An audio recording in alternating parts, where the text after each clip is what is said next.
कर रहे हैं। मंगलाचरण से शुरू करेंगे। मंगलम भगवान वीरो मंगलम गौतमो गणी मंगलम कुंद कुंदाद्यो जैन धर्मोस्तु मंगलम। नमो अरिहंताणम नमो सेताणम नमो आयर्याणम नमो उवज्जायाणम नमो लोए सवसाहुणम। पंच परमेष्ठी भगवान की जय। अगले 45 मिनट के लिए सभी प्रकार के पापों का त्याग करके 9 बार नमोकार मंत्र पढ़ लें सभी।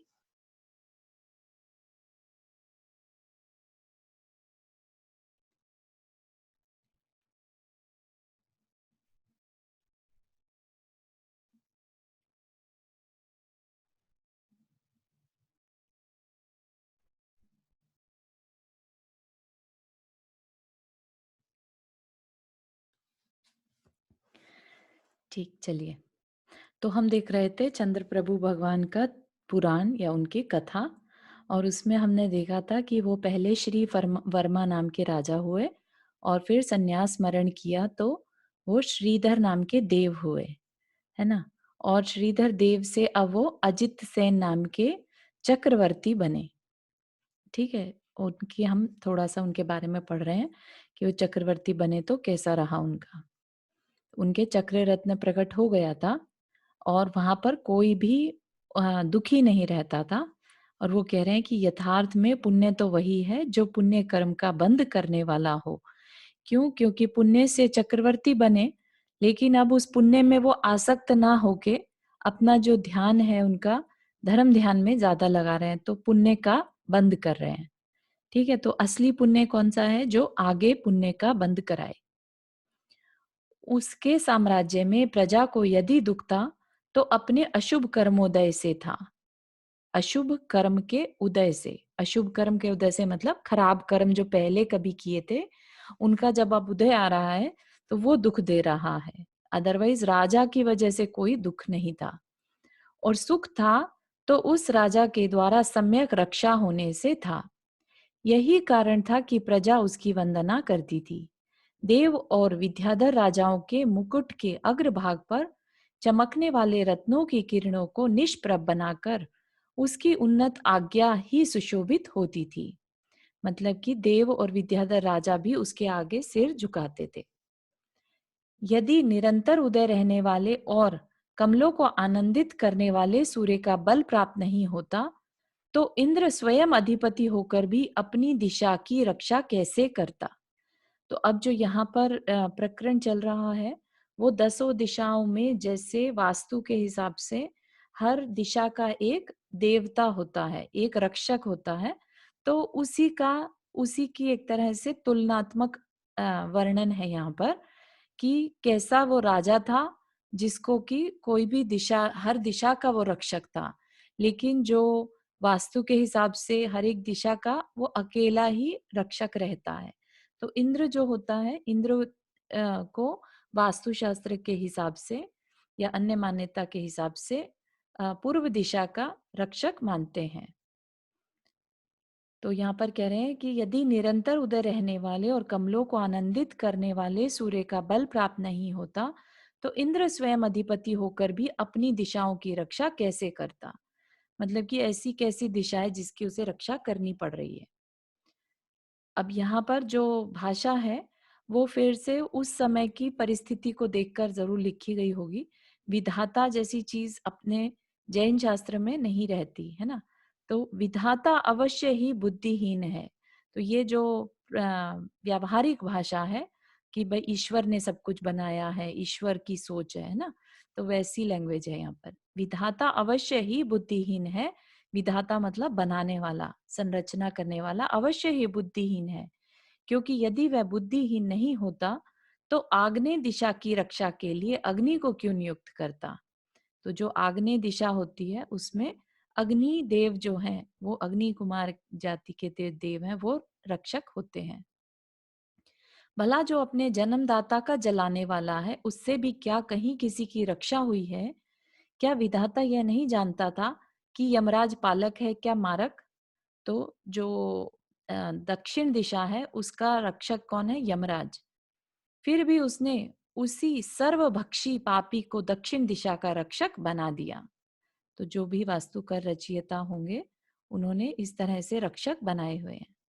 जो कुत्ते के स्थान पर रहता है, दीन है, सदा यमराज के समीप रहता है और अपने जीवन में भी जिसे संदेह है, ऐसा नैऋत्य किसकी रक्षा कर सकता है? तो नैऋत्य दिशा में जो यमराज के समीप दैत्य रहता है, उसकी बात कर रहे हैं कि उस वो किसकी रक्षा कर सकता है, जिसके खुद के अपने जीवन में संदेह है। जो जल भूमि में विद्यमान बिल में मकर आदि हिंसक जंतु के समान रहता है, जिसके हाथ में पाश है, जो जल प्रिय है अर्थात जिसे जल प्रिय है, और जो नदीना आश्रय है अर्थात समुद्र में रहता है, ऐसा वरुण, वरुण मतलब जल का देवता है ना, जल देवता, ऐसा वरुण प्रजा की रक्षा कैसे कर सकता है? जो अग्नि का मित्र है, स्वयं अस्थिर है और दूसरों को चलाता रहता है, उस वायु को विधाता ने वायव्य दिशा का रक्षक स्थापित किया। सो ऐसा वायु क्या कहीं ठहर सकता है? और जो खुद ठहर नहीं सकता, वो दूसरे की रक्षा क्या करेगा? यानी वायु देवता के लिए बोल रहे हैं कि वो इस वायव्य दिशा का रक्षक बनाया है, तो वह किस तरह का रक्षक है? जो लोभी है, वह कभी पुण्य संचय नहीं कर सकता, और जो पुण्यहीन है, वह कैसे रक्षा? मैं एक चीज बोलूं, वरुण तो वायु के लिए बोलते हैं ना, वरुण देव। वरुण वर्षा के लिए। वरुण वर्षा क्या है? हाँ आई जी। डोंट नो, हो सकता है। हम्म, हाँ हाँ, वरुण वर्षा के लिए है या ना, जल के लिए। जल। हाँ, तो कुबेर कभी किसी को धन नहीं देता, तब उसे विधाता ने रक्षक कैसे बना दिया? ठीक है, तो कुबेर कौन सी दिशा का रक्षक है? पश्चिम दिशा का, है ना। और फिर अंतिम दिशा कौन सी? ईशान। ईशान अंतिम दिशा को प्राप्त है, गिनती उसकी सबसे पीछे होती है, पिशाचों से घिरा हुआ है और दुष्ट है, इसलिए इस ईशान दिशा का स्वामी कैसे हो सकता है? ऐसा जान पड़ता है कि विधाता ने इन सबको बुद्धि की विकलता से ही दिशाओं का रक्षक बनाया था। बुद्धि की विकलता मतलब बुद्धि का खराब होना, विकल मतलब कमी, है ना। बुद्धि की कमी से ही दिशाओं का रक्षक बनाया था, और इस कारण उसे भारी अपयश उठाना पड़ा था। अब विद हाँ जी, रुक्मणी जी आपने हाथ रेज़ किया। हाँ, जय जिनेंद्र। जय जय। ये कुछ समझ नहीं आया, मतलब ये क्यों ऐसा दिखा रहे हैं कि ये हाँ, चीजों को। हाँ, हाँ, हाँ, इसकी बस अगली लाइन पूरी कर लेने दीजिए, आपको समझ में आ हाँ हाँ जाएगा। हाँ हाँ, कर लीजिए। जी। अब विधाता ने अपना सारा अपयश दूर करने के लिए ही मानो इस एक अजित सेन को समस्त दिशाओं का पालन करने में समर्थ बनाया था। तो वो क्या थे? चक्रवर्ती थे ना, 6 खंड के हाँ राजा, है ना? हाँ तो हाँ, इसलिए उनकी एक तरह से तारीफ, एक स्तुति उस करने का उनकी भी, तरीका है। हाँ ठीक है ठीक है ना? ठीक है। कि बाकी सब तो ठीक। अपनी-अपनी दिशाओं की रक्षा कर रहे थे, ना तो उनमें कोई गुण था, ना कुछ। हाँ अब हाँ क्या हाँ। किया विधाता ने? क्या किया? अपना सारा जो गलतियाँ थी वो सुधार कर, कैसे हम्म, सुधारी? अजित सेन को सेम। समस्त राजाओं ठीक का है पालन ठीक करने है में ठीक समर्थ है, बना। हाँ ठीक है? हाँ। ठीक है क्लियर हो गया? ठीक है, थैंक यू थैंक यू। बढ़िया। हुँ। इस प्रकार के उदार वचनों की माला बनाकर सब लोग जिसकी स्तुति करते हैं, और अपने पराक्रम से जिसने समस्त दिशाओं को व्याप्त कर लिया है, ऐसा अजित सेन इंद्र आदि देवों का उल्लंघन करता था। वो मतलब कि इंद्र के समान उसका वैभव था, है ना। तो उनका भी उल्लंघन करता था, उनको भी क्रॉस, उनको भी पीछे छोड़ दिया था। उसका धन दान देने में, बुद्धि धार्मिक कार्यों में, शूरवीरता प्राणियों की रक्षा में, आयु सुख में और शरीर भोग उपभोग में सदा वृद्धि को प्राप्त होता रहता था। उसके पुण्य की वृद्धि दूसरे के अधीन नहीं थी। मतलब कि पुण्य को बढ़ाना दूसरे के अधीन नहीं था, दूसरे के डिपेंडेंट नहीं था, कभी नष्ट नहीं होती थी और उसमें किसी तरह की बाधा नहीं आती थी। इस प्रकार वह तृष्णा रहित होकर गुणों का पोषण करता हुआ बड़े आराम से सुख को प्राप्त होता था। तो चक्रवर्ती जो है वो मोस्ट ऑफ द टाइम उसी भव से मोक्ष चले जाते हैं, और नहीं तो थोड़ा मतलब बहुत निकट भव्य होते हैं बेसिकली चक्रवर्ती जो है। तो इनके केस में क्या है? वो तृष्णा रहित अपना सुखों को सहन मतलब भोग रहे थे, है ना। तृष्णा रहित मतलब जो आकांक्षाएं रहती है ना हमेशा, डिजायर्स, उससे रहित होकर गुणों का पोषण करता हुआ बड़े आराम से सुख को प्राप्त होता था। जी, सपना जी। तो अभी जैसे हम चक्रवृद्धि की बात कर रहे हैं, राइट? हुँ। तो अभी जैसे उद्योगपति के यहाँ जो बच्चा पैदा होता है, वो भी चक्रवृद्धि में ही कहलाएगा? नहीं, नहीं, नहीं। आज के टाइम में चक्रवर्ती नहीं होगा, है ना? ओके। ये 12 ही चक्रवर्ती होते हैं पूरे उत्सर्पिणी में और 12 ही अवसर्पिणी में। पूरे सोचिए ओके। कितने लंबे समय में सिर्फ़ 12 पर्सनैलिटीज़ ऐसी होती हैं जो चक्रवर्ती बन सकती हैं। तो जो उद्योगपति के बच्चे हैं, जो पैदा होते हैं वो ठीक है, अच्छा अपना भाग्य लिखा के लाते हैं, पिछले जन्म में कुछ पुण्य किया होगा जो धनवान के घर में पैदा हुए। वो सिर्फ़ धनवान होते हैं, बाकी और कोई उनमें विशेषता नहीं रहती। ओके, ओके, ठीक है? ओके। जैसे धनिक होते हैं ना, हमने कितने हुँ। पढ़े हैं व्यापारी, है ना? हुँ, हुँ, तो हुँ, हुँ। धनवान व्यापारी कह सकते हैं उन्हें। वो कोई ओके। विशेषता नहीं है उसमें एज़ अ उपाधि टाइप की। और जो जो उन्होंने पिछला कर्म किया वो बस, अभी उनको मिल रहा है। पिछले ओके। के हिसाब से वो थोड़ा धन अच्छा है उनके पास, बाकी कोई गुण वो ज़रूरी नहीं है। लेकिन यहाँ पर चक्रवर्ती में बहुत सारे गुण हैं। उसके 96,000 रानियाँ रहती हैं और उसके अंदर विक्रिया करने तक की शक्ति होती है। उसकी आइज़ बहुत तेज़ होती है, बहुत सारे गुण होते हैं उसके अंदर। ओके, ओके, ठीक ओके। है? उसकी बराबरी नहीं कर सकता कोई। एक क्वेश्चन है तो जी। ये अजीत सेन चक्रवर्ती तो तैसे सलाका पुरुषों में नहीं है ना? नहीं, ये इनमें नहीं है, ये हम पढ़ रहे हैं पुष्कर द्वीप के या फिर घातकी खंड के चक्रवर्ती के बारे में। ये तो अभी 12 जम्बूद्वीप में जन्म लेंगे।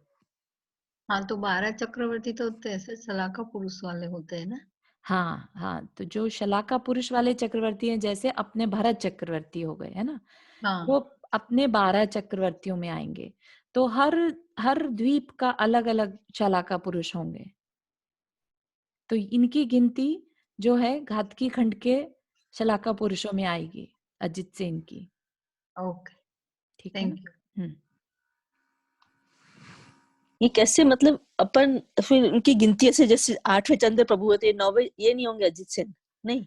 नहीं, हम लोग क्या कर रहे हैं, हम लोग 63 शलाका पुरुष जो हैं, वो हाँ, भरत उनके बारे में। क्षेत्र, जम्बूद्वीप हाँ, के भरत क्षेत्र के बारे में पढ़ रहे हैं, है ना? हाँ, हाँ। ऐसा ही अ, दूसरे एरावत क्षेत्र के अपने शलाका पुरुष होंगे, विदेह क्षेत्र के अपने होंगे, है ना? हाँ। तो ये हम जो पढ़ रहे हैं, ये भरत क्षेत्र के पढ़ रहे हैं। तो नहीं, जैसे उसमें अपन 24। हुँ, चंद्र प्रभु जी का तो पढ़ा अपन ने, तो वो जी। 8वें हुए। हाँ जी, 8वें तीर्थंकर। हाँ, हुँ। 8वें सलाका पुरुष हुए। तीर्थंकर तो नहीं हुए, 8वें हाँ, सलाका 8वें पुरुष हुए। शलाका पुरुष कह सकते हैं। हाँ, हाँ हाँ। जी। तो हुँ। फिर ये फिर जैसे अजित सेन को क्या 9 नंबर देंगे अपन हिसाब नहीं, से नहीं, तो? नहीं, वही वही तो बता रहे हैं। क्या है वही ये कंफ्यूजन अजित ये सेन मतलब। उनके, हाँ, सुनिए, अजित हाँ, सेन उनके पूर्व भव का वर्णन चल रहा है। पूर्व भव में जब हाँ, वो घातकी खंड में थे, तब वहाँ चक्रवर्ती हुए, ठीक ओके, है? और ओके, चंद्र हाँ, प्रभु भगवान जो हम पढ़ेंगे, वो भरत हाँ। क्षेत्र के तीर्थंकर की कहानी में आ रहा है। अच्छा, उसी कहानी में अजित सिंह जी आ रहे हैं, ये पहले का हाँ, उनके पूर्व पूर्व भाव है। भव है। ओह, यस। अब सॉरी सॉरी, मैं अच्छे से नो, समझ में नहीं दैट्स आया। Okay, totally fine. कई लोग कन्फ्यूज़ हुए इसमें। अभी हो गया क्लियर सबको? आगे बढ़ते हैं। उसके वचनों में सत्यता थी, चित्त में दया थी, चित्त मतलब हृदय में दया थी, धार्मिक कार्यों में निर्मलता थी और प्रजा की अपने गुणों के समान रक्षा करता था। फिर वह राजर्षि क्यों ना हो, राजाओं में श्रेष्ठ क्यों ना हो। मैं तो ऐसा मानता हूँ कि सुजनता उसका स्वाभाविक गुण था। यदि ऐसा ना होता तो प्राण हरण करने वाले पापी शत्रु पर भी वह विकार को क्यों नहीं प्राप्त होता। तो उसका जो था दिल जो था वो बहुत अ, अच्छा था, सज्जन था। तो शत्रु पर भी वो विकार को प्राप्त नहीं होता था। विकार को मतलब कि उसके प्रति, शत्रु के प्रति भी अपने मन को खराब नहीं करता था।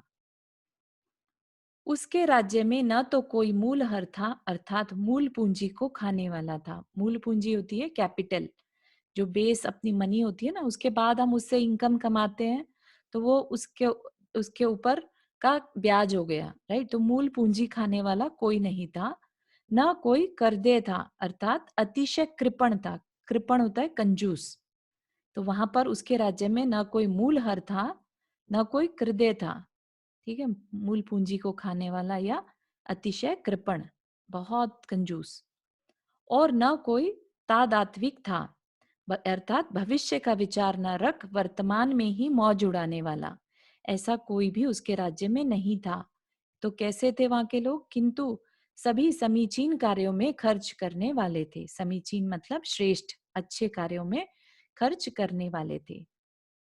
इस प्रकार जब वह राजा पृथ्वी का पालन करता था, तब सब ओर सुराज्य हो रहा था और प्रजा उस बुद्धिमान राजा को ब्रह्मा मानकर वृद्धि को प्राप्त हो रही थी। जैसे ब्रह्मा सृष्टि का रचयिता मानते हैं ना हम, बाकी जैनेतर अगर बातें सुनते हैं धर्म में, तो ब्रह्मा को सृष्टि का रचयिता, तो बढ़ाने वाला ब्रह्मा जो बढ़ाए, वृद्धि करे। तो ऐसे ही वो राजा के राज्य में खूब सब तरफ वृद्धि हो रही थी, इसलिए उनको ब्रह्मा कहते थे। जब नव यौवन प्राप्त हुआ, तब उस राजा के पूर्व उपार्जित पुण्य कर्म के उदय से 14 रत्न और 9 निधियां प्रकट हुई थी। तो जो चक्रवर्ती है, उनके ये अपने आप से ये प्रकट हो जाती हैं, मतलब उनके 14 रत्न और 9 निधियां प्रकट हो गई थी। इनके नाम अगर चाहिए तो हम देख सकते हैं। भाजन, भोजन, शैया, सेना, सवारी, आसन, निधि, रत्न, नगर और नाट्य, इन 10 भोगों का वह अनुभव करता था। भाजन होता है जो उसके सभासद, बेसिकली सहायक। भोजन, शैया, ये सबको समझ में आता है। सेना, सवारी, आसन, निधि, रत्न, नगर और नाट्य, इन 10 का वह भोग करा करता था। श्रद्धा आदि गुणों से संपन्न उस राजा ने किसी समय 1 माह का उपवास करने वाले अरिंदम नामक साधु के लिए आहार दान देकर नवीन पुण्य का बंध किया तथा रत्न वृष्टि आदि पंच आश्चर्य प्राप्त किए। सो ठीक ही है, क्योंकि उत्तम कार्य के करने में तत्पर रहने वाले मनुष्य को क्या दुर्लभ है। तो एक तरफ तो चक्रवर्ती है ऑलरेडी और पुण्य का बंद कर रहा है, और साथ ही साथ धर्म के द्वारा भी पुण्य का अर्जन कर रहा है। तो उसने 1 मास के उपवासी मुनिराज को आहार दिया, जिससे कि देवों ने पंच आश्चर्य किए। दूसरे दिन वह राजा गुणप्रभ जिनेंद्र की वंदना करने के लिए मनोहर नामक उद्यान में गया। वहां उसने जिनेंद्र भगवान के द्वारा कहे हुए श्रेष्ठ धर्म रूपी रसायन का पान किया। धर्म रूपी रसायन मतलब रसायन लिक्विड है ना। तो धर्म रूपी रसायन का पान किया मतलब धर्म का पान किया या धर्म को अंदर में ग्रहण किया। अपने पूर्व भव के एक संबंध सुने। एक सेकंड पूछना, अभी क्या बताया आपने? उसके बाद मेरा एक मिनट पता नहीं वाईफाई कैसे चला गया था, आई डोंट नो। हाँ जी, कहाँ से? अभी आपने क्या बताया? अभी जो अपन ने अभी जब बात करी थी मैंने आपसे, उसके बाद मेरा चला गया था। ये आपने जो बताया था ना कि इनको इतनी या अजीत सेन उन्हीं के रूप, वो उन्हीं का पूर्व जन्म है इनका, चंद्र प्रभु का। हाँ हाँ हाँ हाँ हाँ हाँ। तो आप मे भी रिकॉर्डिंग सुन सकते हैं पूर्णिमा जी, ओके, ज्यादा हो क्योंकि गया अभी क्या? मालूम नहीं है कहाँ तक छूटा था, है ना। हाँ हाँ, एक बार नहीं, अभी सुन शायद 2 ही मिनट, लीजिएगा। 1 ही मिनट हुआ है, 2 ही मिनट हुआ है खाली। हाँ, तो अभी हम देख रहे हैं 1 मिनट कि हुआ शायद। हाँ, कि वो जो राजा था वो बहुत ही धार्मिक भी था। तो सब तरह के भोग तो थे ही, साथ ही पुण्य का बंद भी करता चला जा रहा था। हाँ ठीक ठीक, बस समझ आ गया। दूसरे दिन वह राजा गुणभद्र जिनेंद्र की वंदना करने के लिए मनोहर नामक उद्यान में गया। वहां उसने जिनेंद्र भगवान के द्वारा कहे धर्म रूपी रसायन का पान किया, अपने पूर्व भव के संबंध सुने। पूर्व भव के, जब वो अजित सेन की चक्रवर्ती के पर्याय में था, उसने अपने पूर्व भव के संबंध सुने कि भाई मेरे संबंधी कौन थे, कैसे थे, जिनसे भाई के समान प्रेरित हो शीघ्र ही वैराग्य प्राप्त कर लिया। वह जित शत्रु नामक पुत्र के लिए राज्य देकर त्रैलोक्य विजयी मोह राजा को जीतने के लिए तत्पर हो गया। त्रैलोक्य विजयी 3 लोकों में, त्रैलोक्य मतलब 3 लोकों में विजयी करने योग्य जो मोह का राजा है, मोह है, उसको जीतने के लिए तत्पर हो गया और बहुत से राजाओं के साथ उसने तप धारण कर लिया। इस प्रकार निरतिचार मतलब कोई भी दोष लगाए बिना, अतिचार होते हैं दोष का लगना, तो दोष रहित तप कर आयु के अंत में वह नभस तिलक नामक पर्वत के अग्रभाग पर शरीर छोड़ 16वें स्वर्ग के शांतकार विमान में अच्युतेंद्र हुआ। तो नभस तिलक नामक पर्वत क्या है? जैसे यहाँ पर हम पढ़ते हैं ना सम्मेद शिखर पर्वत, है ना, ऐसे ही वो चक्रवर्ती ऐसे ही किसी नभस तिलक नाम के पर्वत पर उसने अपना मोक्ष तो नहीं, प्राण छोड़ दिए, है ना, शरीर छोड़ा और 16वें स्वर्ग में अच्युत इंद्र हुआ। ठीक है, अच्युत वहां का स्वर्ग का नाम है, अच्युत स्वर्ग, वहां पर इंद्र हुआ। वहां उसकी 22 सागर की आयु थी, 3 हाथ ऊंचा तथा धातु उपधातुओं से रहित दे दीप्यमान शरीर था। जो देवों का शरीर होता है ना, हमारी तरह से हार्ड मांस का नहीं बना होता, उनका शरीर वैक्रियक होता है। वैक्रियक मतलब एक तरह से जैसे पारे टाइप का, वो किसी भी रूप को कन्वर्ट कर सकते हैं, है ना, उसमें ऐसे कट लग गया तो खून आ गया, हड्डी, ऐसा नहीं रहता। ठीक है, तो धातु उपधातुओं से रहित देदीप्यमान शरीर था, शुक्ल लेशा थी, वह 11 मास में एक बार श्वास लेता था, 22,000 वर्ष बाद एक बार अमृतमयी मानसिक आहार लेता था। उसके देशावधि ज्ञान रूपी नेत्र छठी पृथ्वी तक के पदार्थों को देखते थे। देशावधि ज्ञान क्या है?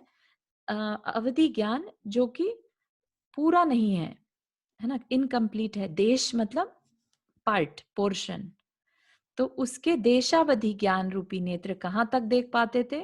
छठी पृथ्वी तक का वो अवधि ज्ञान लगा सकता था। उसका समीचीन तेज, बल तथा वैक्रियक शरीर भी छठी पृथ्वी तक व्याप्त हो सकता था, मतलब कि वो वहां तक जा भी सकता था। इस प्रकार निर्मल सम्यक दर्शन को धारण करने वाला वह अच्युतेंद्र चिरकाल तक स्वर्ग के सुख भोग आयु के अंत में कहाँ उत्पन्न हुआ, यह कहते हैं। पूर्व घात की खंड द्वीप में सीता नदी के दाहिने तट पर एक मंगलावती नाम का देश था। तो हमने क्या देखा? अजित सेन क्या बने? अच्युतेंद्र, है ना। पहले क्या थे? श्री वर्मा, फिर श्रीधर, फिर अजित सेन, फिर अच्युत स्वर्ग में इंद्र, 4 हो गए। अब ये क्या बन रहे हैं? ये देख रहे हैं, उसके संचय नगर में एक राजा का पुत्र बनेगा, पद्मनाभ, है ना। तो उनके रत्न संचय नगर में कनक प्रभ राजा राज्य करते थे और उनकी कनकमाला नाम की रानी थी।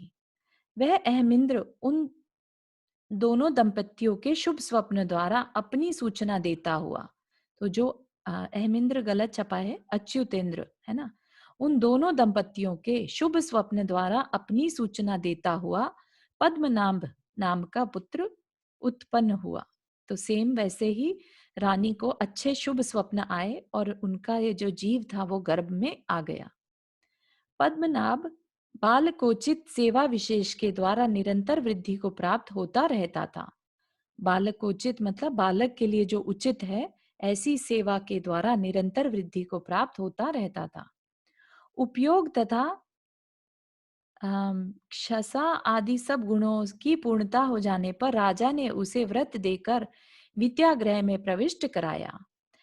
तो ये मुझे नहीं समझ में आया, ध्यान नहीं रहा मुझे इसका थोड़ा देखने का। तो राजा ने उसे व्रत देकर विद्यागृह में, पहले के समय में जैसे एक एज रहती थी ना, सर्टेन एज, उसके बाद ही पढ़ाई के लिए अलग से भेजते थे, है ना। तो वो उस तरह का है यहाँ पर कि जो बेसिक गुण प्रकट पूर्ण हो जाने पर राजा ने उसे व्रत देकर, ब्रह्मचर्य व्रत आदि देकर विद्यागृह में प्रविष्ट कराया। कुलीन विद्वानों के साथ रहने वाला वह राजकुमार दास तथा महावत आदि को दूर कर, अर्थात इनकी अनेक कलाओं को छोड़कर अन्य समस्त विद्याओं के सीखने में उद्यम करने लगा। तो वहां पर जब वो विद्या अर्जन कर रहा था तो उसने हर तरह की विद्याओं का अर्जन किया। उसने इंद्रियों के समूह को इस प्रकार जीत रखा था कि वे इंद्रियां सब रूप से अपने विषयों के द्वारा केवल आत्मा के साथ ही प्रेम बढ़ाती थी। तो इंद्रियां विषयों की तरफ ना भेजकर उसे और अंदर आध्यात्म की तरफ लेके जाती थी। वह बुद्धिमान विनय की वृद्धि के लिए सदा वृद्ध जनों की संगति करता था। बहुत सुंदर है ये कि बड़े जनों के साथ संगति करके वो क्या कर रहा था? अपने अंदर विनय गुण की वृद्धि कर रहा था। विनय गुण बहुत इंपॉर्टेंट गुण रहता है। विनय सबको समझ में आता होगा ना, रिस्पेक्ट, है ना। तो वो विनय की वृद्धि करता था, कैसे? वृद्ध जनों की संगति करके। अगर हम बड़ों के बीच रहेंगे तो हमेशा हमें रिस्पेक्ट देना रहेगा, है ना। और विनय, हम दूसरों से, जब बड़े लोग हैं, हम उनसे रिस्पेक्ट की एक्सपेक्टेशन नहीं करेंगे तो अपने अंदर अपने आप विनय गुण बढ़ता चला जाएगा। शास्त्रों से निर्णय कर विनय करना कृत्रिम विनय है। तो जो सीखी सिखाई विनय है वो तो कृत्रिम विनय है, किसी ने बता दिया कि नहीं ऐसा करो, ऐसा करो, ऐसा करना चाहिए, तो वो कृत्रिम विनय है। और स्वभाव से ही विनय करना स्वाभाविक विनय है। जिस प्रकार पूर्ण चंद्रमा को पाकर गुरु और शुक्र ग्रह अत्यंत सुशोभित होते हैं, उसी प्रकार संपूर्ण कलाओं को धारण करने वाले अतिशय सुंदर उस राजकुमार को पाकर स्वाभाविक और कृत्रिम दोनों प्रकार के विनय अतिशय सुशोभित हो रहे थे। तो ये थोड़ा सा यहाँ पर ज्योतिष का वर्णन है कि चंद्रमा के साथ गुरु और शुक्र अगर मिल जाते हैं तो ये बहुत अच्छा शुभ योग बन जाता है। तो वैसा बता रहे हैं कि उसके राजकुमार के पास दोनों विनय होने से वो और भी उसकी सुंदरता जो है, उसकी और कलाएं सब बढ़ गई थी। वह बुद्धिमान राजकुमार 16वें वर्ष में यौवन प्राप्त कर ऐसा सुशोभित हुआ जैसा कि विनयवान जितेंद्रिय संयमी वन को पाकर सुशोभित होता है। मतलब कि जैसा कि विनयवान जितेंद्रिय संयमी वन को प्राप्त पाकर सुशोभित होता है। यहाँ पे संयमी और वन के बीच में कॉमा लगाने से आ जाएगा आंसर। अच्छा अच्छा, संयमी वन को पाकर है ना, तो वन में जाके अच्छा लगता है वन उसको। में जाकर जितेंद्रिय संयमी जो है, इंद्रियों को जीतने के लिए जो इसने संयम का पालन कर रहा है उसको वन को अच्छा लगता है। ऐसा ही उस कुमार ने यौवन को प्राप्त किया और ऐसा सुशोभित हुआ। थैंक यू मन को जी। होगा, वो वन को नहीं, मन को। संयमी मन को पाकर, इंद्रिय संयमी मन को पाकर ना, उसे मन पे ऊपर पूरा संयम रखते हैं ना। हाँ हाँ हाँ, इसका ठीक है। मतलब ये है जैसे वन में जो लोग संयमी है, जिनको मतलब पांचों इंद्रियों का वो अकेले में रहना पसंद करते हैं ना, उनको शांति चाहिए, तो उन्होंने कहा वन को, जैसे अगर आपने संयम धारण कर रखा है, आपको कहीं पिक्चर नहीं जाना, ये नहीं जाना, तो हाँ वैसे वो कहना, वो उनका कहना है। हाँ, तो ठीक है, मतलब अब ये मान लीजिए कि हमने को समझ आ रही है बात कि उनकी तारीफ करे कि वो कितना यौवन कैसा था उनका, है ना। जैसा कि जितेंद्रिय संयमी वन को पाकर या मन को पाकर सुशोभित होता है। जिस प्रकार भद्र जाति के हाथी को देखकर उसका शिक्षक हर्षित होता है। भद्र जाति मतलब जिसके परिणाम अच्छे हों, शांत। भद्र जाति के हाथी को देखकर उसका शिक्षक जो उसे ट्रिक्स सिखा रहा है हर्षित होता है, उसी प्रकार रूप, वंश, अवस्था और शिक्षा से संपन्न तथा विकार से रहित पुत्र को देखकर पिता बहुत ही हर्षित हुए। उन्होंने जिनेंद्र भगवान की पूजा के साथ उसकी विद्या का आदर किया तथा संस्कार किए हुए रत्न के समान उसकी बुद्धि दूसरे कार्य में लगाई। तो उनके रत्न के समान उसकी बुद्धि दूसरे कार्य में, संस्कार किए हुए रत्न मतलब तराशे हुए रत्न के समान उनकी बुद्धि को अब दूसरे कार्य में लगा दिया। अभी तो बुद्धि ग्रहण करी थी, अब उसको तराशने के लिए दूसरे कार्यों में लगा दिया। जिस प्रकार शुद्ध पक्ष शुक्ल पक्ष के आश्रय से कलाओं के द्वारा बालचंद्र को पूर्ण किया जाता है, उसी प्रकार बलवान राजा ने उस सुंदर पुत्र को अनेक स्त्रियों से पूर्ण किया था, अर्थात उसका अनेक स्त्रियों के साथ विवाह किया था। जिस प्रकार सूर्य के किरणें उत्पन्न होती हैं, उसी प्रकार उसकी सोम प्रभा आदि रानियों के स्वर्णनाभ आदि शुभ पुत्र उत्पन्न हुए। तो उस पद्मनाभ के स्वर्णनाभ नाम का पुत्र उत्पन्न हुआ। इस प्रकार पुत्र पौत्रादि से घिरे हुए श्रीमान और बुद्धिमान राजा कनकप्रभ सुख से अपने राज्य का पालन करते थे। किसी दिन उन्होंने मनोहर नामक वन में पधारे हुए श्रीधर नामक जिनराज से धर्म का स्वरूप सुनकर अपना राज्य पुत्र के लिए दे दिया तथा संयम धारण कर क्रम क्रम से निर्वाण प्राप्त कर लिया। तो जो राजा पद्मनाभ का पिता की बात कर रहे हैं, और फिर पद्मनाभ ने भी उन्हीं जिनराज के समीप श्रावक के व्रत लिए तथा मंत्रियों के साथ स्वराष्ट्र और पर राष्ट्र की नीति का विचार करता हुआ वह सुख से रहने लगा। मतलब कि अपने राष्ट्र की और दूसरों के राष्ट्र की नीति का विचार कि कैसा होना चाहिए या कैसे चलाना है। परस्पर के समान प्रेम से उत्पन्न हुए और कामदेव के पूर्व रंग की शुभ पुष्पांजलि के समान अत्यंत कोमल स्त्रियों की विनय, हंसी, स्पर्श, विनोद, मनोहर बातचीत और चंचल चितवनों के द्वारा वह चित्त की परम प्रसन्नता को प्राप्त होता था। तो सुंदर तो था ही, और तो उसकी स्त्रियां जो थी उनसे वह परम प्रसन्नता को प्राप्त हो रहा था।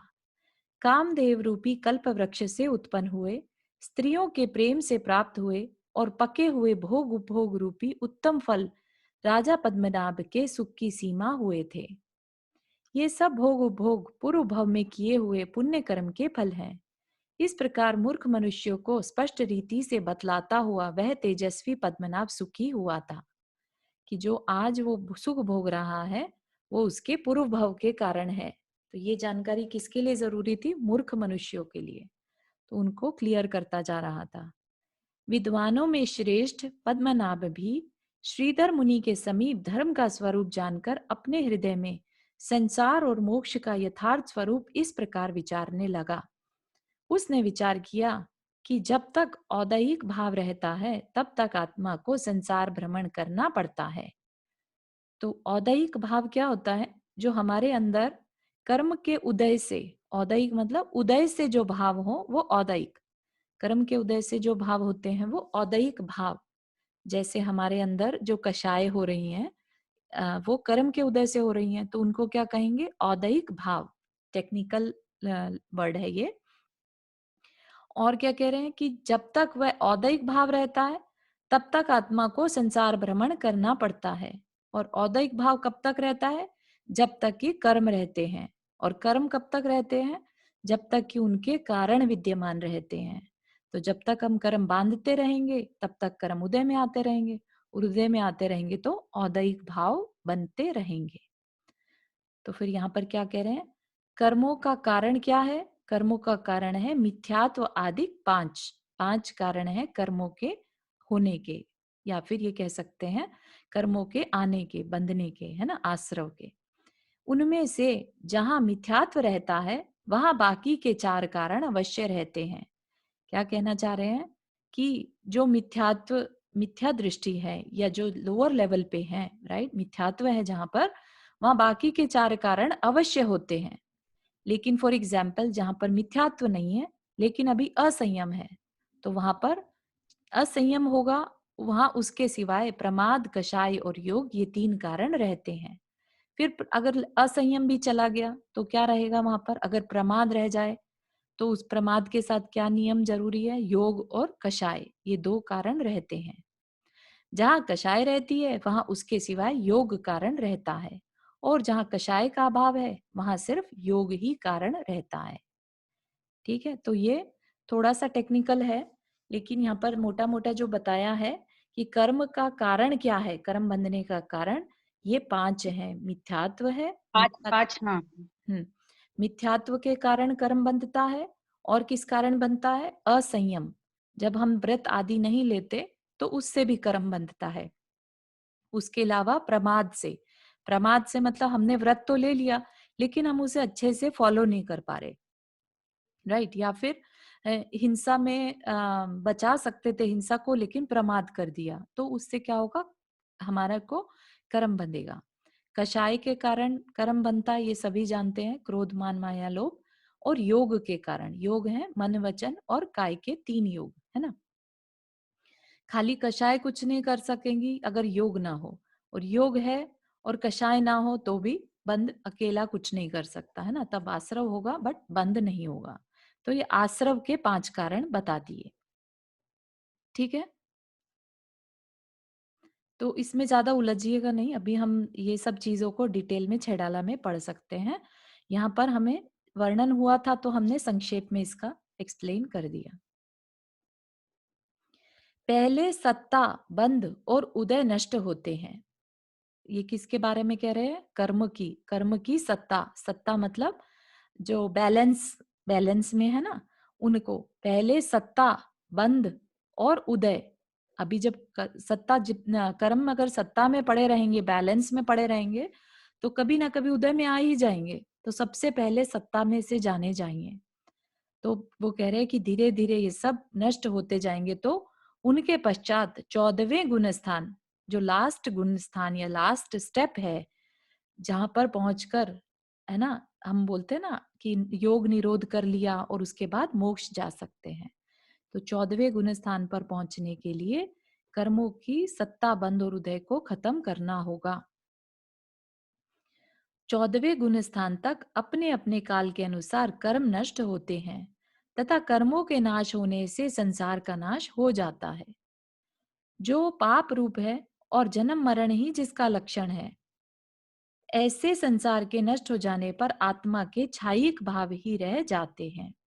तो अभी कौन से भाव बताए थे? औदैहिक भाव। औदैहिक भाव कौन से? जो कर्म के उदय में। ठीक है, अब यहाँ पर कौन से कह रहे हैं? छायिक भाव। छायिक भाव कब कह रहे हैं? जब कर्म नष्ट हो जाएं तो क्या होगा?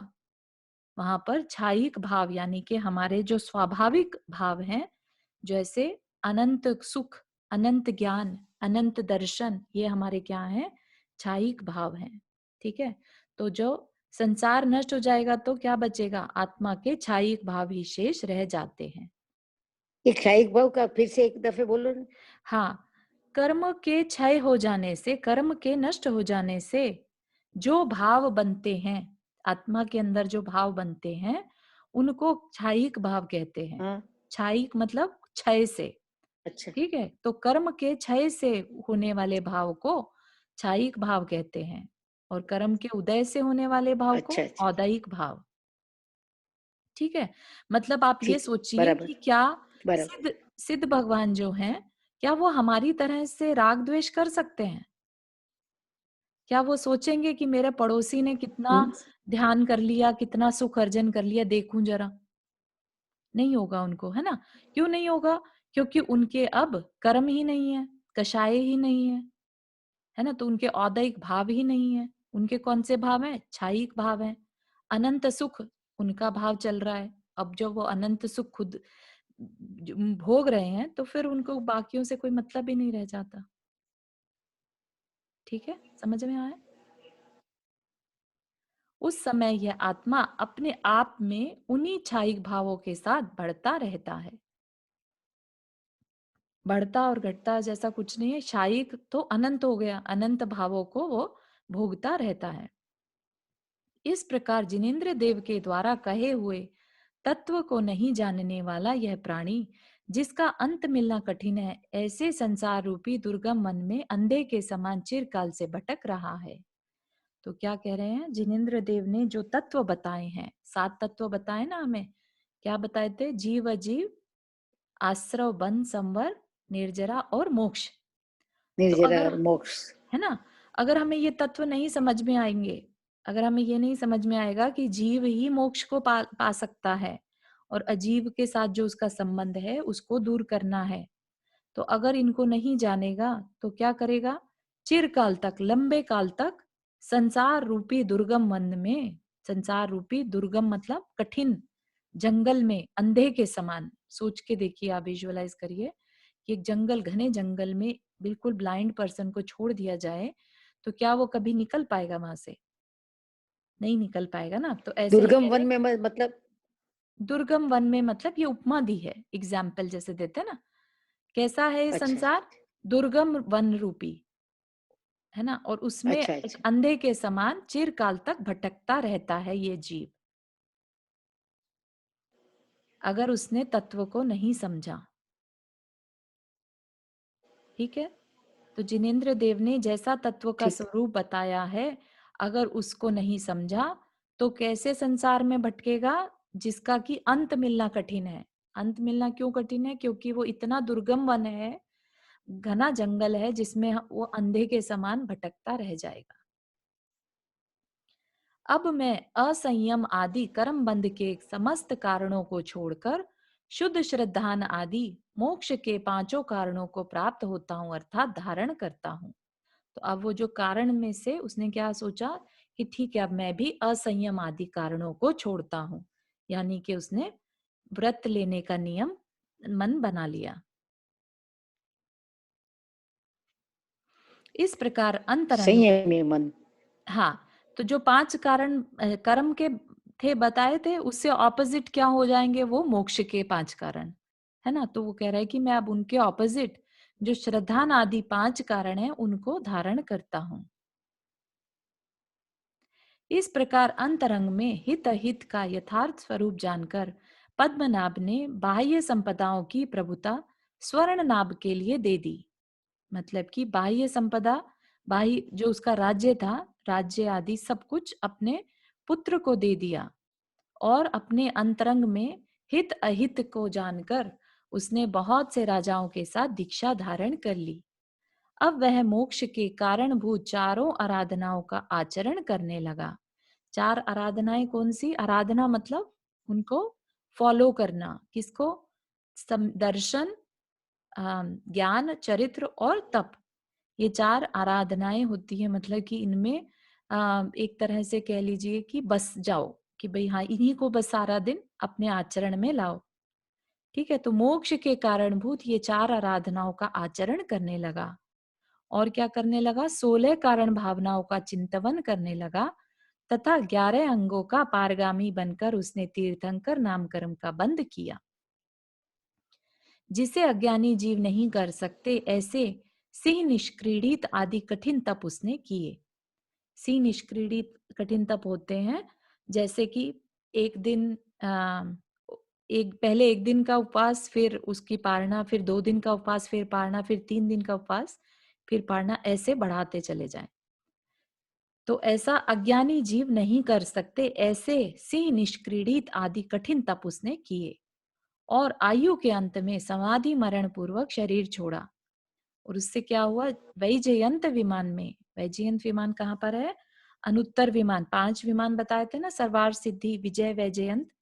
तो उस विमान वैजयंत विमान में 33 सागर की आयु का धारक अहमेंद्र हुआ।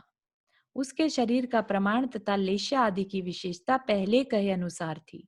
एक बार पहले भी हमने विजय विमान के बारे में पढ़ा था ना, तो इसलिए कह रहे हैं कि पहले ऑलरेडी बता दिया, तो अब दोबारा रिपीट नहीं कर रहे, पहले के अनुसार थी। इस तरह वह दिव्य सुख का उपभोग करता हुआ रहता था। ठीक है, यहाँ तक किसी को कोई प्रश्न? आप चारों जी मुझे वो 5 मोक्ष के कारण बताओ एक बार।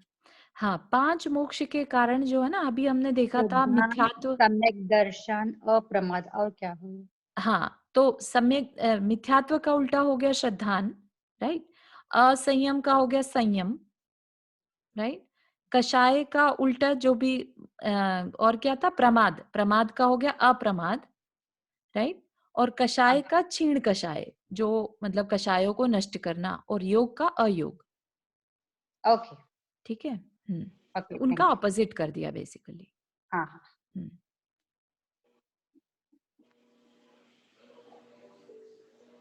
और किसी को कोई प्रश्न है यहाँ पर?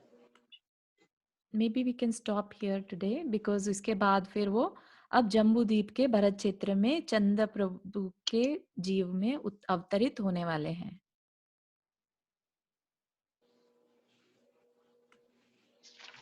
क्वेश्चन है। हाँ जी। घाटकी खंड में हमेशा चौथा काल होता है। घातकी खंड में भी यहाँ के जैसी ही व्यवस्था है। वहां भी भरत क्षेत्र है, एरावत क्षेत्र है, तो जैसी व्यवस्था यहाँ पर है वैसे ही वहां पर भी है। और वहां के विदेह क्षेत्र में चौथा काल रहता है। यस।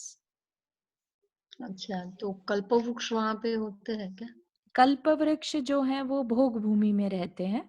तो विदेह क्षेत्र के जो उत्तर कुरु है ना, उत्तर और पूर्व कुरु, उनमें उन भोग भूमियों में कल्प वृक्ष रहते हैं। यस। उत्तर कुरु, देव कुरु। देव कुरु, हाँ। बढ़िया, थैंक यू। हाँ। तो जहां भी तीसरा काल चलेगा वहां पर कल्प वृक्ष रहेंगे, पहले से तीसरा, है ना? हाँ। चारों, हाँ जी। ये योग क्या चीज है? योग समझ नहीं आई बात। योग होता है जो मन, वचन और काय, है ना? योग मन योग होता है, वचन योग होता है और काय योग। अच्छा, ठीक है, तो तो मन जैसे वचन, ये कहते हैं ना कि योग निरोध कर लिया। अच्छा, हाँ, उनके ऊपर विजय प्राप्त उनके कर ली ऊपर मतलब। विजय, बिल्कुल सही, अच्छा बिल्कुल अच्छा, सही। ठीक है ठीक तो है, मतलब थैंक जो नियम हम पालते हैं वो मन वचन काय से, ऐसा? हाँ। नियम पालते हैं, उसमें हम करना चाहते हैं, लेकिन हम कितना भी कर लें हमारा सब कुछ मूव करता रहता है। तो हम ये नहीं कह सकते कि हमने नियम पाला या हम ध्यान में बैठे हैं तो हमने योग निरोध कर लिया, ऐसा नहीं। अंदर में नहीं जरा नहीं, भी विचार चलते रहते हैं, हम कषाय लोगों या, के तो मन भटकते रहते हाँ हैं ना जी, इधर हाँ जी। उधर। हाँ, माला भी फेरो तो भी इधर उधर भटकते रहते हैं। हाँ कुछ हाँ ना तो कोशिश फिर वो करना। नियम में नहीं आता, जैसे अगर हमने जाप दी और सेकंड के लिए हमारा मन चला गया, हाँ तो हाँ हाँ, वो नियम जाप। नहीं, वो तो आएगा लेकिन वो योग निरोध में नहीं आएगा। Okay okay. ठीक है ना, वो हमारे शुभ योग योग में निरोध क्या आएगा, है? वो शुभ शुभ योग में आएगा। ठीक है, हमारे शरीर को हमने अच्छे कार्य में लगाया, राइट, तो शुभ योग कहलाएगा। पर वो योग, जो कर्म उस टाइम बन रहा है वो शुभ शुभ कर्म बन रहा है हाँ ना? जी, बिल्कुल बिल्कुल सही है। इवन तो जैसे हम लोग माला भी फेरते हैं तो बहुत ही कम टाइम के लिए भगवान की तरफ जाता है, मतलब भटकता है, तो बिल्कुल सही है। तो मतलब कई कई बार ऐसा ग्लानि भी होती है, लेकिन काफी वो भटक जितनी अंदर में बेचैनी केओस रहता है ना, उतना दिमाग कम एकत्रित एकाग्र हो पाता है, राइट। कभी आप बिल्कुल अपनी सारी कषायों को शांत करके, या ये कह लीजिए कि सबको क्षमा भाव धारण करके फिर ध्यान करने बैठे तो बड़ा अच्छा ध्यान लगता है। जब तक हमारे मन में किसी को लेके या अपने को ही लेके केओस चलता है ना, तब तक हमारा ध्यान नहीं लगता है ना। ये बहुत अच्छा टिप है। हम्म। में भी कितना भी कोशिश करते हैं अपन, इतने सारे अपने अपने तो इसमें बोलने की चीजें इतनी सारी हैं, उसके बावजूद भी अपन बोलते फिर भी ध्यान इधर उधर भटकता ही है कहीं ना कहीं। जी बिल्कुल बिल्कुल सही बात है। यानी आता ही नहीं है एकदम, मतलब जितना कितना अच्छे कुछ। से करेंगे। हाँ, तो हमें बहुत ध्यान से अपने आप को लगाना चाहिए। ध्यान के लिए हमें कषायों को शांत करना चाहिए, दैट इज मेन। ठीक है ना चारू, जी आंटी। आपने तीन तीन दिन के पहले कुछ आप मैंने खोला तो आपका आवाज और वो कुछ चल रहा था, तो क्या? नहीं मालूम आंटी, क्या बात कह रहे हैं आप? हम बोल रहे हैं कि वो कुछ आपका आवाज था, वो कुछ आप समझा रहे शरण की बात, जब आपने बीच में ज्वाइन से किया, खोल दिया था मैंने। आज आज की बात कर रहे हैं? नहीं नहीं नहीं, 2 दिन के पहले, 2 दिन 3 दिन के पहले? पहले। अच्छा, नहीं ध्यान नहीं है फिर ऐसे। ध्यान ध्यान के बारे में सब। अच्छा, ध्यान के बारे में कुछ दिन पहले ना, तो वो हाँ मैं रिकॉर्डिंग है वो भेज हाँ। देती हूँ आपको। ठीक है, अच्छा अच्छा अच्छा। हाँ ठीक है। ठीक है। हाँ, और कृतिका जी आप पूछ रहे हैं 11 अंग का मतलब, तो द्वादशांग होते हैं, द्वादश द्वादश अंग। तो पूरी जिनवानी जो है ना, वो 12 अंग की होती है। तो हम जो पढ़ रहे हैं यहाँ पर 11 अंग का पठन करने पर उनका एक तरह से श्रुत केवली हो जाते हैं। वो 11 अंगों के पाठी जो होते हैं श्रुत केवली एक तरह से, और साथ ही साथ वो 16 कारण भावनाएं भी भाते हैं, तो तीर्थंकर नामकर्म का बंद कर लेते हैं। तो ऐसा हम सब जगह देखते आ रहे हैं, जितने भी तीर्थंकर नामकर्म को बांध रहे हैं वो 11 अंगों को पढ़ते हैं। 12वें अंग जो है पूर्व, उसका वर्णन नहीं है यहाँ पर, 11 अंग की ही बात करी है। ठीक है, जबकि 12वां तो द्वादशांग, दृष्टिवादक है ना।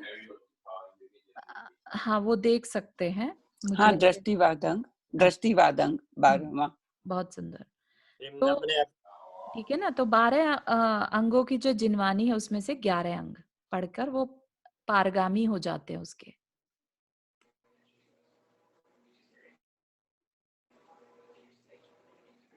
ठीक है, और किसी को कुछ प्रश्न पूछना है?